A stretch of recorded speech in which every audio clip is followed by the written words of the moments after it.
Hi there. Today I wanted to do a second video, part 2 of how to get a sexy voice easy.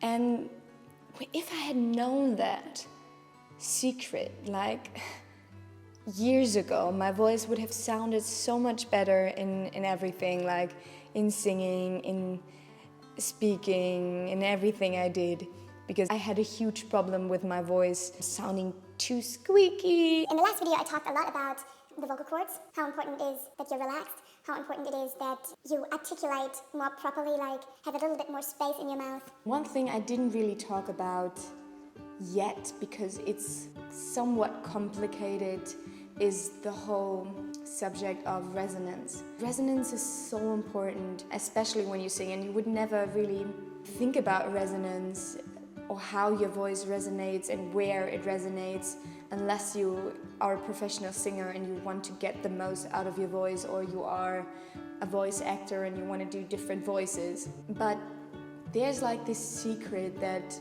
if your voice doesn't sound sexy, most likely what one of the reasons is not only do you have too much tension and your voice maybe is higher, or some people said their voice is too soft and too breathy maybe, so there's nothing there to work with. But the thing that really was a game changer for me to control and change my voice in singing but also in speaking is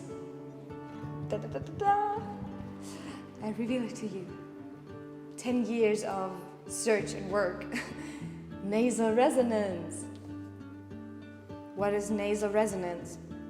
I describe it as the airways feeling. Airways, you know those gums you chew and you get this, you breathe in, you have all this fresh air, and you have this picture of like the air goes through into your brain and makes everything free and open in there.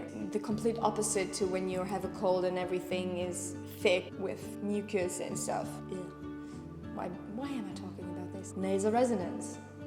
And it basically means that while you talk or while you sing, whatever, you allow air to go through out of your nose. And a lot of people train to talk only through their mouth, and the air goes only out of the mouth. And then there's people who are too nasal, and then they're too much air just out of your nose. That would be too much. Sounded strange. Nasal resonance. You want to have a healthy balance of having enough space behind, you call it the nasal cavities, behind your nose, that the air can actually flow through, and then you have the beautiful sound of your voice vibrating in those spaces where air can flow through. If I try to put more nasal resonance in my voice, like I'm doing right now, my voice becomes sexier and nicer to listen to.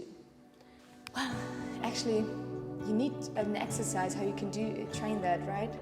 So one exercise how you can train your nasal resonance is, funny enough, also the mousse au chocolat exercise from the first video, where I say hum like you're eating a beautiful mousse au chocolat, like